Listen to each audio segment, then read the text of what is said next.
तो जब मौसम अनुकूल होता है तो पत्थर में भी जान आ जाती है। पत्थर तो नहीं है पर यहाँ ब्रिक्स है और इसमें जैसे जान आ गई है दोस्तों। ये मुझे कुछ करना है पर अपने आप ये सब ग्रोथ मिला है इससे ब्रिक्स में। तो गुजरते मानसून में भी अच्छा बारिश के आसार है। तो ये सब हो रहा है। जिस देश में ऐसा मौसम होता होगा वहाँ दोस्तों बोनसाई के लिए बहुत ही उपयुक्त एनवायरनमेंट मिल पाता है। जैसे मलेशिया वगैरह में शायद वहाँ पत्थरों पे भी जान आ जाती है जैसे। तो देखिए ये कितना खूबसूरत लगता है। ये नेचुरल, वो नेचुरल तो नहीं कह सकते, ब्रिक, बिगड़े हुए ब्रिक होते हैं, जले हुए बर्न्ट ब्रिक।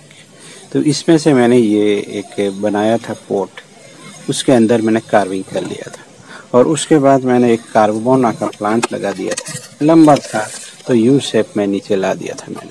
तो अब यहाँ मुझे करना है ट्रिमिंग दोस्तों। स्टाइल कई बार चेंज की है, अभी भी ठीक नहीं है पर ब्रांचिंग करवा चुके हैं हम। तो हम यहाँ उसको ट्रिम कर लेते हैं, फिर देखते हैं इसके साथ कैसे उसको प्लेसमेंट करना बाकी है मेरे ख्याल से।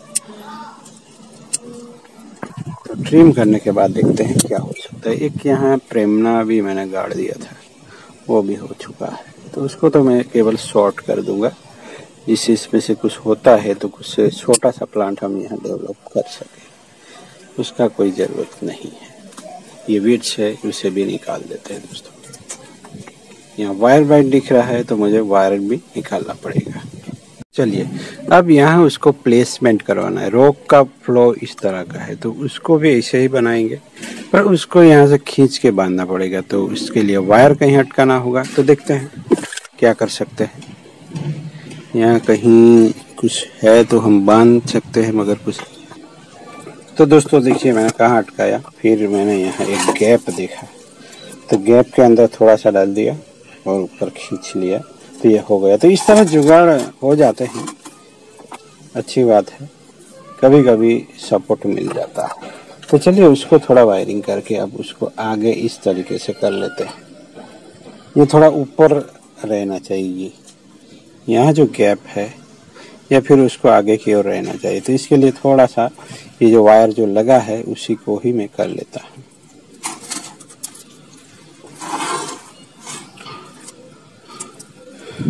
तो ये तो नेचर है।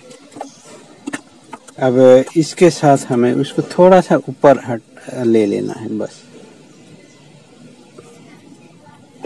और ये वर्क तो यहाँ से कुछ रखने से भी हो जाता है, या फिर थोड़ा वायरिंग कर दे तो भी हो जाएगा। ओके, यहाँ बीच में मैंने लकड़ी फंसाई है और ये थोड़ा सा ऊपर हो गया। अब उसको थोड़ा सा, या फिर कहें कि ये रिदम में आ ही चुका है तो हम ट्रिमिंग कर सकते हैं। अब यहाँ ये लगभग रिदम में आ चुका है। तो ये जो फ्लो लाइन है स्टोन की, उसी के साथ उसको मैच करवाना है। तो यहाँ थोड़ा सा पीछे जो है वो यहाँ अटक रहा है, उसको हम निकाल लेते हैं तो फिर हो गया। तो इस तरीके से कुछ ना है, उसी में से कुछ भी नहीं था यहाँ, ऐसा कह सकते हैं। और इसी में से इस तरह का कुछ अजीब सा या कुछ अलग सा निकालना, वही आर्ट है दोस्तों। देखिए अब ये थोड़ा बहुत रिदम में आ चुका है, आप देख सकते हैं। ये स्टोन की जो लाइन है या ये ब्रिक्स की, उसके साथ ये थोड़ा मैच कर रहा है। अब कितना और क्या वो तो आपको ही समझना है, या फिर हमको उसको पूरा नीचे भी ला दे सकते हैं यहाँ, तो और ज़्यादा नेचुरल हो जाएगा दोस्तों। तो इस तरीके से क्रिएशन होते हैं दोस्तों। कहीं से भी कैसे भी, हमें क्या चाहिए था, स्पेस चाहिए था, तो ये ब्रिक्स मिला, उसमें हमने कार्विंग कर दिया और उसके अंदर हमने एक प्लांट रख दिया और ये काम हो गया है दोस्तों। यहाँ आप कोई भी मैच्योर प्लांट रखने की कोशिश करें इस तरह। ये पानी सोखने वाली चीज़ है तो इसको पानी की ट्रे में भी रखे रहता हूँ मैं, तो इसलिए हमें ऐसे भी प्लांट पसंद कीजिए कि जो छोटे पत्ते वाले हो और यहाँ मैच्योर हो, जिसका रूट सिस्टम मजबूत हो। ये तो मैंने पहले से ही उसको लगा दिया हुआ था, पर धीरे धीरे ये उसके साथ मेल खाने लगा है अब। तो धीरे धीरे दोस्तों सब कुछ ठीक होने लगता है। उसके साथ सूटेबल नहीं था, वो भी सूटेबल होने लगा है, क्योंकि हमने पूरी स्टाइल को चेंज किया। पहले ये सीधा यू था, फिर टेढ़ा किया, मेढ़ा किया करके अब उसको टेढ़ा मेढ़ा कर दिया, देख सकते हैं। और अब ये लगभग ये अब अच्छे से इसके साथ रिदम में बैठ ही गया है।